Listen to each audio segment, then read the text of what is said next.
if money was not an issue, what would you do? Do that, take up that job, right? And a lot of people find it difficult to take that advice because they're like, oh, but yeah, there's no money in it. But yeah, you can afford to not have any money in it because you don't have to pay rent right now. Make the Correct. most out of it right now.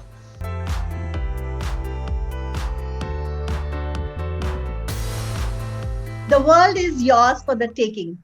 Let's talk about dreams, challenges, and triumphs of the next generation on my youth talk show, Say Something with Mads, where youth take the lead. So today is a very special day. Today I have my very old student whom I taught in 2008 last, and we haven't since met. He's there as a guest on my channel, and it's a really a privilege and a happy day for me. Hi, Deepesh. How are you doing? I miss, should I say miss? Please do. Yeah, yeah, but it is actually, it's surprising how long it has been. And so it was an honor to know, like when Danish called me and told me that you were going to get in touch, I was like, wow, that's after so many years. And I remember we just had a school reunion last year and we dearly missed you. You couldn't make it. But oh my God, what an experience that was. Yes, we do Yeah. have so many things to talk today, and Dipesh is here for a reason. He is going to talk about goal setting, and when we know him, what he has done in last few years, you will be amazed what all he has done and what all he has achieved, and there is much more to look forward in the future. So let's dive deep and ask you, Dipesh, tell me about yourself, what you are doing, and what is your current status, where are you, what have you been done last few years, and right now where you are. I completed my basic education. Of course, you were there. उसके बाद I chose science stream, and like a few people in the world that I know actually want to be engineers, especially in India, because most people are forced to do engineering in our country. But I was one of them who really wanted to do engineering. Of course, that didn't work out. So we'll talk more about it, why it didn't work out, and what it led to. But I am a product designer by profession, and I have a startup. I do most of my work in the space of sustainability and education, and I've been teaching as well on the side. It's been 11 years since I've been teaching. Yeah, and that's me. Okay, so Dipesh is not talking a lot about his in his intro, but we know that we have a lot to talk about each topic of his. We will start with the most important. According to me, I want to know how his journey of a marathoner is, which he has not mentioned. He is now running regularly, and if I've met my old students, they Yeah, say that he has done some amazing work, amazing goal setting. So when we yeah, talk about goal setting, start with how of your journey of marathon started and how it changed you as a person. And it's yeah, for people to know that how running can yeah. give a shape to your life. Yeah. Running is actually, if you remember back in school, I was a sprinter, Yes. 100-meter sprinter. I used to always get gold. In fact, I remember one gold I got from you.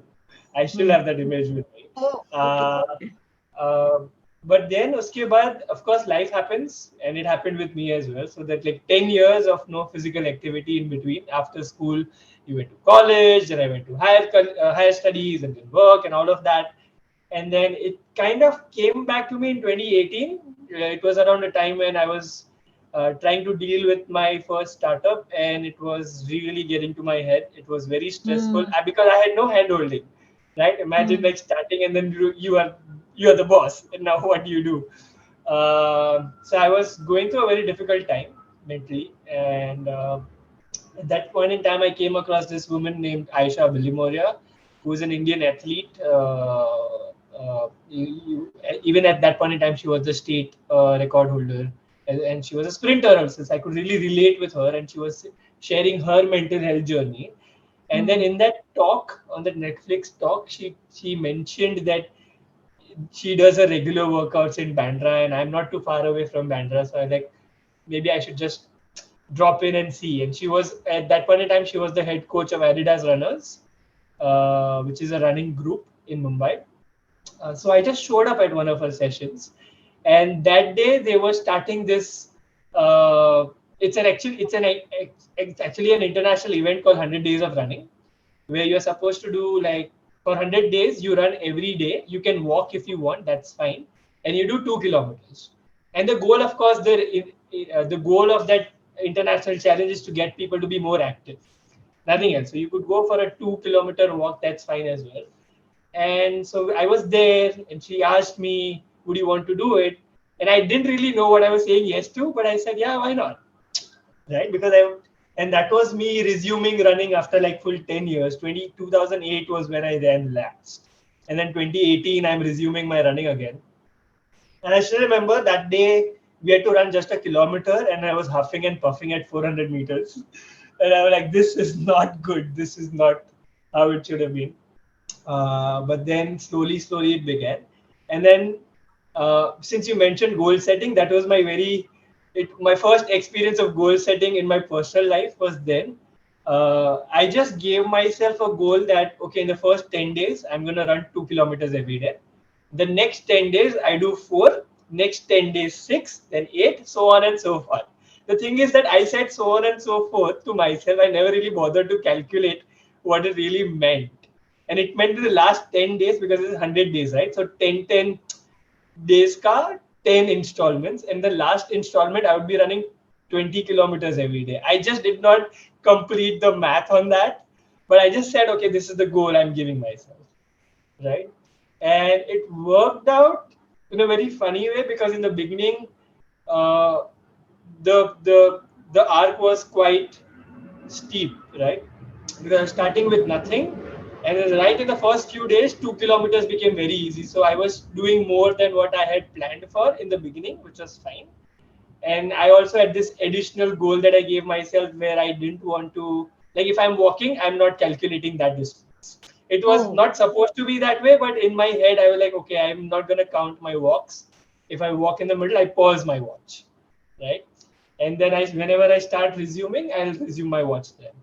So it started with that, and then 2, 4, 6, I think 8, 10 even was doable. But when it started getting to 12, I realized that doing 12 kilometers every day was really taxing because I had other things to do as well, right? I was running this startup at that point. And so then I started dividing the goal into two. So I'm going to do two runs, one in the morning, one in the evening. That way I also had this another goal for work where I train myself, and I because I was saying this to all my colleagues as well, right? You leave on time. You have to leave on time. Because there are other aspects of your life that you want to explore, and I don't want you to be in my office raat ko 11 baje tak. I don't want that mm, to be the kind of experience we do with our work. So the best way to do that was to do it myself, right? If I leave, you also leave. Everybody leaves on time. And so then evening runs happened. Then things started getting very crazy. And actually, the entire thing had started 2 months before I started running. One of my friends, he called me up and he said, "Do you want to cycle to Siddhivinayak from Santa Cruz?" Which is actually not too far. And I thought, okay, cycle to kar lenge. So we went. I could not even make it to Siddhivinayak. And we were supposed to go and come back, right? And so that's around the time when I kind of gave myself the goal of that I needed to be more physically fit, right? Whatever that meant. So I started by doing those 20-minute HIT workouts at home. And then after 2 months, I met Aisha, and then this running happened organically. I never really planned for it. And then that went on. So at the back of my mind, I always had that other goal, which was Siddhi Vinayak tak bhagna hai aur wapas aana hai, right? So not mm, only am I correct. going there, I'm coming back. So that was about 16 kilometers. Mm, And that I had an additional layer of difficulty added to myself. I was like, I'm going to do that without a pause. So I go and I come back 16 kilometers. I don't want to pause. And then I think I failed the Siddhi Vinayak attempt at least 4 times. And then the mm, fifth time when it actually happened, it was pouring before I even started running. It was pouring cats and dogs. And I was like, okay, nahi, I have set my head mentally, I'm ready to do this. Physically, I know I can do this. I'm not going to let the rain stop me. So I just put on my wind cheater and I'm going to go. We'll see what happens, but I'm going to go. And then I don't know what happened. I went, I took a selfie with Siddhivinayak. I came back 16 kilometers, and then I just started crying. I mean, it was such a surreal experience because all this while it took me these many days to like actualize something that I could not even do on a cycle not long ago. So I was like, it just felt, it was like in my head, my brain leveled up, and it was like, you can do whatever you put your heart to.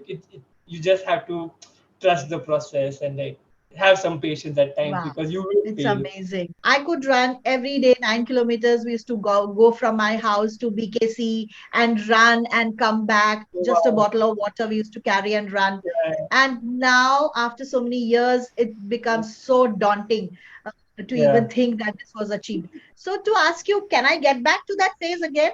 If I wish, absolutely. if I Absolutely. If can, I right? can go With from like being a 100 meter, like somebody who's not run more than 100 meters back in school, and now if I can do these long distances, I think it absolutely can be Sure. achieved. You will be my guide and accountability partner Done, virtually. done. Tell us about your design thinking work, what you are doing, and how did you manage to do all this? And you are doing pretty well. You are teaching now to students, the college where you passed out. So take us through this journey of your design thinking. Yeah, okay. So, like I mentioned in the beginning, I was one of those few people who wanted to actually do engineering. I wanted to be an automobile engineer. I've had a very different kind of relationship with cars. I was born in a car on the way to the hospital.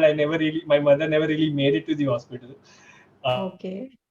So, my entire childhood, I had this very intimate relationship with cars, and this whole idea of automobile engineering really caught on. It was something that I had decided back in school itself कि यही करेंगे और कुछ नहीं Hmm. करेंगे. And then the mistake that I made is that I built up this image in my head, but I never really went on to verify if the image was indeed what I thought it was going to be.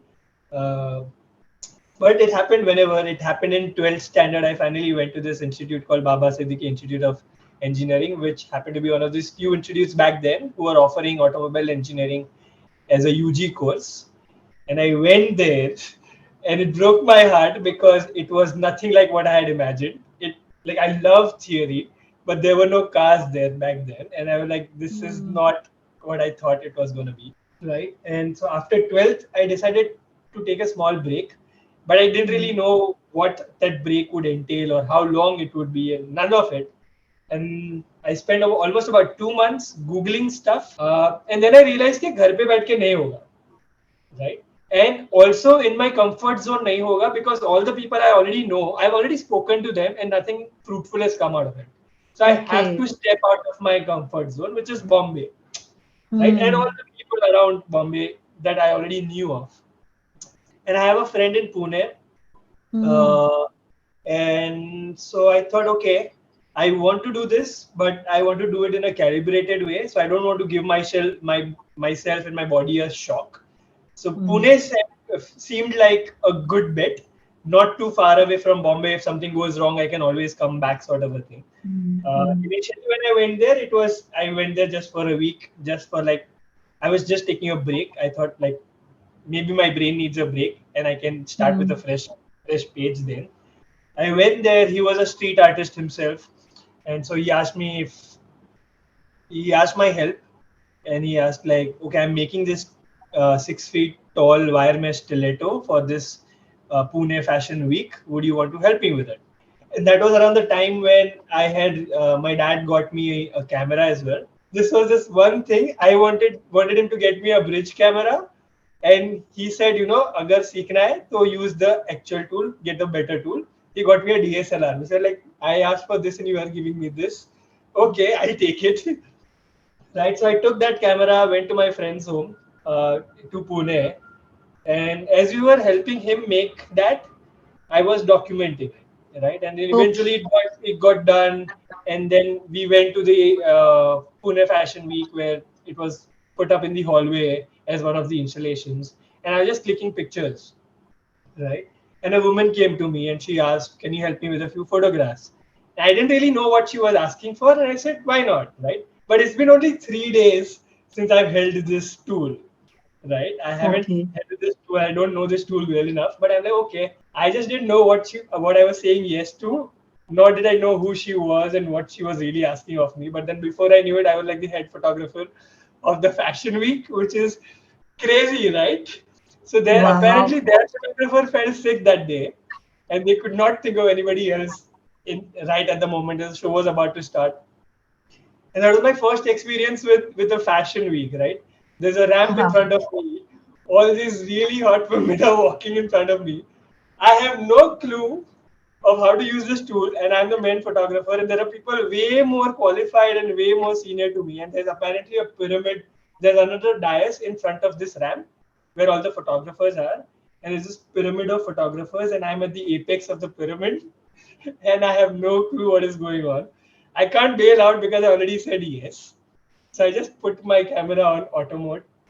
I just held it this way, and I just pressed the shutter button and I let it rip. So I basically did like a stop motion of everybody who walked on that ramp, right? And then so I was having fun. I was like, hey, maza aa raha hai, chalo, theek hai, it's fun. And then it was a 2 day event, weekend, Saturday, Sunday. And then after Sunday got done, she came to me and she's like, okay, now you have 5 minutes. Give me your five best shots. That's when it really hit me who she was. She was somebody from Pune Mirror, and Hmm. for you all know, right? For news agencies, about who put out the news first, so they you can't waste any time. But the funny thing was there were seven designers, right? And I'm a nothing at this point in time, just a 12th pass student, and I'm supposed to completely remove two designers because she wants only five, right? And I've clicked like thousands of pictures, right? I have to, because I just pressed the shutter button, and I was organized a bit. So Sat designer ka, I had seven folders. Each one of them had like hundreds of photographs in them, and I'm like, okay, now this is a stickler, and it's too late. I can't really tell her now what just happened because it already happened. And there was no way in which I could actually sift through thousands of images and give her five best shots. So I just gave her five random shots, and I was like, just call it a day. हो गया अभी क्या कर सकते हैं. I gave it to her. I left. Then she called me the next day, and she's like, "We really liked your work. We're going to publish it into the magazine. Would you like to work with us?" That's how I got my first assignment. Wow. I, You like big fairy tale, and people are connecting to you I, randomly from somewhere. Wow. It's amazing. on the ramp, it was fine. I'm not interacting with any of these models, so it's fine. Now that I've been hired to do this and I'm being paid to do this, they put me in a room studio with models, right? And I can't speak with any human being, let alone somebody who is like too hot for me to take, right. Okay. But then she gave me, okay, we like your work. I can't give you infinite amount of time so that you learn on the job. You have 1 week. In that 1 week, if things work out, good. Otherwise, we'll just have to look for someone. And I didn't want this opportunity to go because anyway, I was still in that exploring phase of my life where I wanted to figure out what I really wanted. And this beautiful thing had happened to me, and I didn't want to let go of it so easily. Right? Like forget about all the other things that I was getting paid and I could pay my rent and all of that. That was secondary. Just the fact that something new and something exciting was happening was uh, and at least at that age I think you can not worry about other things, so I think that Yes. also worked out really well because I didn't want to lose that job, right? And that worked out. And because then I was a photographer, there was these few other assignments were going on. Then one of the assignments we had was uh, oh, this is actually it has a good segue there also. But like I mentioned, I loved cars, right? And I had just turned 18, right? So getting a license for somebody who loves cars was like a really big thing. Big, huge thing. And my dad was again the same. The guy that has always been तू खुद से लेना मैंने दिला रहा कुछ भी. So there was never. So I was like एक चीज पसंद है मुझे वो भी नहीं आ रहा है. Okay ठीक है कोई नहीं. Of course I can't afford a car. इतना भी पैसा नहीं कमा रहा हूँ मैं. Right. So I started doing this every Sunday. I would go to a showroom, just dress up nice like वो थ्री इडियट्स में करते हैं ना वैसे like uniform में होना चाहिए बस.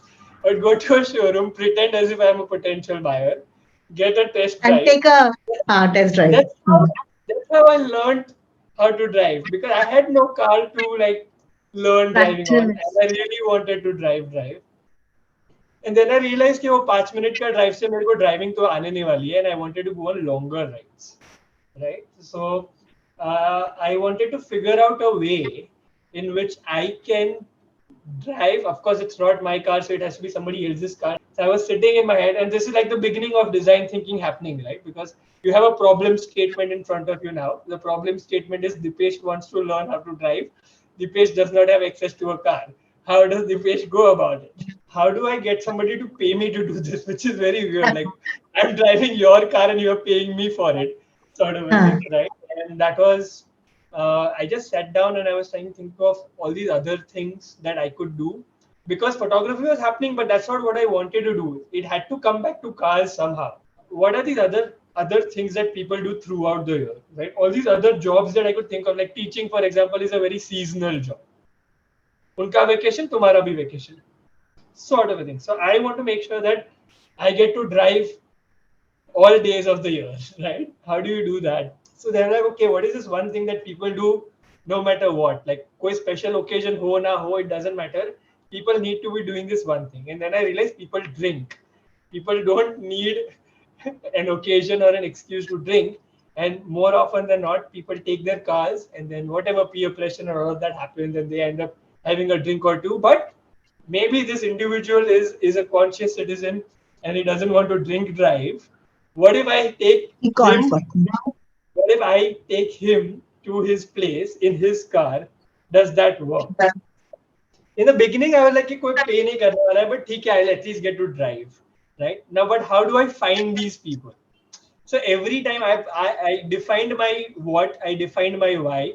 Now I'm trying to define my how. So how does Dipesh get this opportunity where somebody is willingly going to give his or her car to me to drive, right? So I'm like, okay, drunk people. Where do I find drunk people? Pubs. Again, now it Pubs. was connecting back to my photography job because I wanted to speak with more people, right? People that I Mm, don't know. And that was a link over there. So there's this place called Westin in Koregaon Park in Pune. mm, mm. This five-star hotel over there. And I was anyway a non-drinker, so it didn't matter. I would just go in, try to like interact with random people, start conversation, thoda awkward, kabhi normal, all of that was happening. And then baat mein it would just happen. And then on their way back, they were like, and this is 2008, 2010. So Ola Uber is not a concept yet, right? And Mm. so they were like कि यार shit बहुत ज़्यादा P लिया अभी कल मुझे office पे गाड़ी लेके जाना है so I can't leave my car here. What do I do? I said, do you mind if I drive you? Right, so that was like my window of Entry opportunity, point. right? Yeah. Right, so I'm like, okay, I'll drop you. And then that also ended up adding to that personality thing where I was speaking with people. Now I'm taking them in their cars home, and then I realized drunk people talk a lot, right? And Mm. they blabber, and they end up sharing a lot of their personal things. I was like, okay, good. Maybe I can make friends out of these people. Who knows? Something better might come. So I started understanding. And everybody I was driving was a different person, right? कोई lawyer है, कोई journalist है, कोई designer है, कोई कुछ है. And essay one day I ended up driving home some a professor from Symbiosis Institute of Design, which is in Pune, right? So I took him home, I dropped him, उसको अच्छे से घर पे छोड़ के आया, and I was leaving and he came back to me, he's like, here's my card, you can just come visit me if you like. So I told him about my photography gig and he told me he's a designer. So he's like, bunch of my kids, they make all these projects. If you want, you can help them document it. I said, okay, sure, I'll drop in one day. So I went to Simbi finally. And then finally, that image that I had in my head all this while, which I was calling engineering first, ended up being calling design. I went there and I saw, oh, people are doing hands-on work here, and that's really what I wanted. I wanted to do hands-on work. And then I was like, okay, what is it called? So it's called automobile design. And if you want to do it, you need to start with product design and then you do your master's in automobile design. So that's how I really like got a name for what I had in my head. And then I could Mm. Google, of course, and then I could come up with, okay, what are these good institutes in India and how do Mm. they enroll themselves? So that 2 month break that was supposed, it wasn't even planned for 2 months, just that break that I took to figure out what I wanted to do ended up being a 2 year long break, which I know at that point in time, a lot of my friends were also trying to make me feel bad about it, not just like parents or that generation. Even my friends, क्या कर रहा है, 2 साल कोई break लेता है क्या? But I was like, मैं अपना rent खुद भर रहा हूँ, तू भर रहा है क्या? All of those things were happening, and Mm. it was weird in a way because I was having work experience before I actually completed my higher education. Sorry for a Apprentice very design. long answer, but that's So how I became a when I was designer. And what I really don't like about that rat race is that okay, पहले 10th कर लिया, 10th के बाद 12th कर लिया, उसके बाद engineering, engineering के बाद ये, उसके बाद शादी, शादी के बाद बच्चा, and then the बच्चा repeats the cycle, and the cycle keeps going on. But like absolutely. my question was, okay, if my parents sacrificed their dreams so that we could achieve our dreams, the least I could do is try to go behind my dream, right? If I don't do Mm. that, then it's also a disservice. I know it's a very weird way of looking at it, but I'm like, somebody needs to make good on that sacrifice that the parents are making. Dipesh, here comes a picture that, as you said, that goal setting is fine. You are Yeah, doing goal setting in your mind, but yeah, you did not run after quick money. That's a very important thing. Okay, yeah, how can I get that kind of bank balance or that kind of yeah, lifestyle? Which yeah, you said you didn't have a car, but many people that would be an aspiration. That how quickly yeah, I can buy things, how quickly I can buy my own house, yeah, so that that process never ends because you are chasing a dream after that. What? yeah. So yeah, I think it's also about redefining your dreams and redefining your goals. Like, it's very ironic because my entire childhood, I was like, मैं बड़ा होऊंगा, I'll have a car lot full of cars that I will own. And then as I graduated and as I learned and as I traveled and all the sustainability became a core part of what I do, I just realized it makes no sense to own a car this day and age, exactly. right? Yes. So that journey itself is Correct. like, if that is why I said okay, goals hona chahiye, but as you progress through life, you also have to realize and accept the fact that your goal might also evolve with you, right? So Perfect. you can't be too stubborn about it. I don't have a parking lot full of cars, and that's Mm, fine, right? that's Because fine. it makes no sense to own a car in this day and age. I think Thoda, it also Warren Buffett says, no, like he says this especially to this target audience, which you also have, which is like teenagers and people who are just about to start their careers, is that if money was not an issue, what would you do? Do that, take up that job, right? And a lot of people find it difficult to take that advice because they're like, oh, but yeah, there's no money in it. But yeah, you Mm, can afford to not have any money in it because you don't have to pay rent right now. Make the correct. most out of it right now. So every day when I sleep, I just rewind one day. It's so much easier to rewind one day. You don't have to rewind 10 years of your life. One day, आज क्या किया सुबह से. And I Mm, think it's very important because we also live in such a fast life. I bet 9 out of 10 people won't be able to tell you what they had for lunch. And that is just mm, sad, right? mm. Because you're You so are right. occupied or you were Netflixing when you were eating, you didn't even know what you had, right? Exactly. And it just forget that. You know, Even this though is a people don't know what they were wearing yesterday. yeah, Dipesh, let's when you're talking about yourself, here is the right time to ask you, what do you think is your biggest strength and what is your biggest limitation, which you have to overcome? I think Since I've you been are a able goal to put. setting person, huh, Uh, it's ironic because you're calling me a goal setting person, but if you've heard so far, I set goals, but I prefer to take, if I were to give you a good analogy, is if my goal is to write a book, if I tell myself I have to write a book every day until the book is complete, I go through a very depressing experience because अभी तक नहीं हुआ, अभी तक नहीं हुआ, it's not yet done, it's not yet done, right? That's what I'm telling myself, and that negativity builds on. As opposed to that, if I break that thing into saying I'm going to write 10 pages every day, the funny thing is that in both the approaches, the book gets completed almost around the same time, right? So it takes the same amount of time, but you willingly change the experience of it. When you break it down into, instead of me saying I want to write a book, I say I want to write 10 pages every day, which is a more doable goal. I mm, can also celebrate it on a daily basis. I can pat my back every day I complete 10 pages. Of course, there will be few days when I won't do 10, but it won't be as harsh as not having completed the book, right? mm, So I think it's about, okay, you should have a goal, right? But then you need to have a different relationship with that goal, and that you do through your how. For me, it's like milestones, small chewable bites, and हो जाता है. It happens around the same time it would have happened otherwise as well. But the good thing Mm. is you get to have a better experience as it happens, and you also get to enjoy the journey. Right, with my Mm. running, I love pizzas.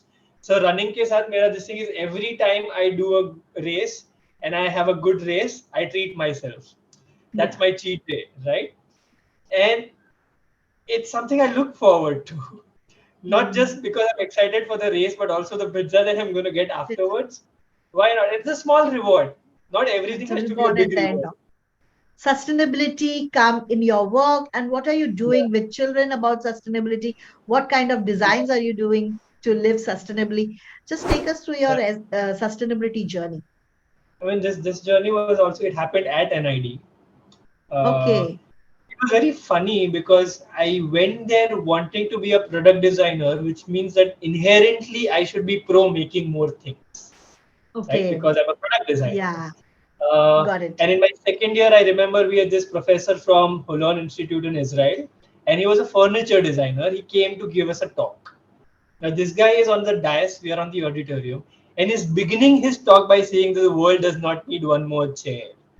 And I flip in my head because I'm like, तो मैं यहाँ पे क्या कर रहा हूँ? Like, what are you even saying? This existential Hmm. crisis is happening Hmm. in the moment. I zone out. I missed his entire talk because I'm like, what am I doing? What is Processing I that doing? thing. Huh. Right? Hmm. And then luckily, by the time I got back to where he was trying to conclude. So I missed his talk, but he was coming to this conclusion by saying that as far as we call a chair, right? The minute I call it a chair, I inevitably put an image in your head with something which has 3 or 4 legs, a platform to sit on, and a platform to rest your back against. That is it. You will never snap out of it, no matter how hard you try. It'll be a sofa, but it is still a chair. It'll be a recliner, it's still a chair, right? So you will have to reframe. So basically, he said that the world does not need one more designer, but we still need designers because we need to start changing our questions, our briefs itself, right? And so for me, it had always been, and maybe NIDs also, they use the Bauhaus principles, the German principles, and it's always about making the most of what you already have instead of always trying to Hmm. use new resources. So वो हुआ उसके बाद when the minute that graduation happened, I had to sit down and like have give it a really good think, right? And I was just taking my break. One of my batchmates, she recommended me to this Norwegian company called Zenteo, and they Hmm. had at that point in time they had this 2 month long pilot project that they wanted to do as a social enterprise experiment. It was supposed to be just that, a 2 month long project. They had already identified a target audience, which was waste speakers in Mumbai. And so when I got on board as an intern. Everybody got on board as an intern when we started. There were 9 of us. Um, First thing we did is we broke hierarchy, right? So there is no boss because everybody that was hired was from a different field of expertise. Everybody was on the same platform. First, we spent time with the waste speakers, trying to understand their daily lives, how to improve them. The goal of the pilot project was to uh, create a sustainable solution for these waste pickers that can create a secondary source of income for them, right? So when we are studying it, we also realize that if you look at the bigger aspect of the society itself, we know for a fact that this is a dying job. Just like Hmm. other countries, India will eventually lose all these waste pickers Rat and pickers. janitors, and Hmm. eventually we have to take out our own trash. Why wait until then, right? And plus these women have their own kids who need to go to school, and you will never come across a waste picker who will come and tell you that I want my child to be a waste picker, right? So and Hmm. we also don't want that. So how do you go about this entire experience? What do you really do? And so with them, that's when it technically my sustainability journey had started in my second year itself, when that professor said one more chair Hmm. is not needed. And so when this happened, it was about using the knowledge that these waste pickers already had in terms of being able to segregate waste without really knowing any technical details of what is LDP, what is HDP, what is PC. It didn't matter. They were segregating plastic, and they knew all different kinds of plastic, but they would call it something else, and they were able to Mm. do it with their hands, right? So that was another Mm. thing that when we were working with them, we wanted them to use gloves, but then we realized Mm. that their touch was their tool, so we can't use gloves with that. And so these are Okay. things you learn. That's why I said it's a Mm. process. And when Okay. the final thing happens, you can't really say I came up with it because I didn't. We went with the Mm. gloves only to realize that when we give them gloves, they cannot segregate because they rely on the Mm. sense of touch to be able to segregate between two different kinds of plastic. Right? Now we try to harness this knowledge that they already have, and we had to teach these waste pickers, we're calling them women warriors, to make products out of them and sell them. So it was called Plastic Makers Hub. It was a hub that we set up, and in the beginning when we started the workshop with them, it's also actually an exercise in humility. When on first day we said कि okay ये करना है ऐसे करोगे ये हो जाएगा oven में डालोगे चालू हो जाएगा, and the waste picker was like oven क्या होता है, right? Mm. And then another thing we were doing, we were making thick plastic sheets using iron, ghar wala iron. And when we said this is as simple as ironing clothes, and she was like, "Do you realize you don't iron clothes?" Right? So you all this Wow. privileged life that you've lived, and all these things that we take for granted, and then you start Wow. from scratch only to realize these guys don't know that. So we had to chuck Mm. all the ideas that we had of using higher machinery, and we knew that we had to use extremely basic things that they have already used to make whatever we make. We can't use Mm. high machines with them. So we went ulta. We started understanding the user for whom we were designing or Mm. creating, and then building up from where they were already at. Right? Then we made these products. In those 2 months, we ended up creating about 9 product prototypes. And for whatever reason, the director or the founder of Zintio really liked what came out of it, out of a pilot project. So he pitched to us that if I keep investing in it, would you want to make a company out of it, right? Most of the IIT students went because they wanted to complete their semesters and they wanted to do their final projects. I was already done graduating, and this was something that felt right. Like I'm still a product designer, but I'm not just making one more thing, right? And so I Mm. was a champion on board. So like that was a sudden shift from going being an intern to Sida. Now you're a founder. Now deal Mm. with it, right? And then since I was already teaching, that's something we didn't talk about. I started teaching at almost about the time I joined NID as a student. Initially, I was doing it just as a form of being able to pay my daily expenses. It was just on every Sunday I would go somewhere and teach uh, basics of design. And then I started realizing that it was something that I really liked. It helped me with my personal personality development. I progressed from not being able to talk to anybody to being able to talk to a person, and now I have to Mm. talk to a class, right? Mm. And it Mm. still surprises me even today. I get intimidated with a person, but if you put me on a stage, I'm comfortable just because I've had that 10 years of experience to be on the Mm. dais and give a lecture. Mm. It kind of that's a very funny thing about the human brain. I don't know. At times it does all these funny things, right? पूरा auditorium भरा है, no issue. एक जन बैठा है, and you're freaking out in your Mm. head. But yeah, so when that happened, it also all of that teaching experience helped really a lot with the startup because now we have to teach these waste speakers how to make these things, right? So I think that's why I constantly think that if you think of life as like life and not compartmentalize it, then almost everything that you do is Be helping other connected. aspects of your life in one way or the other. Mm. True. All right. Thank you so much, Dipesh. If there is anything with which we want to end is, do you have a question for me to ask? Because this is a role reversal. You can ask me anything, and I would True, true, like true. to answer it honestly.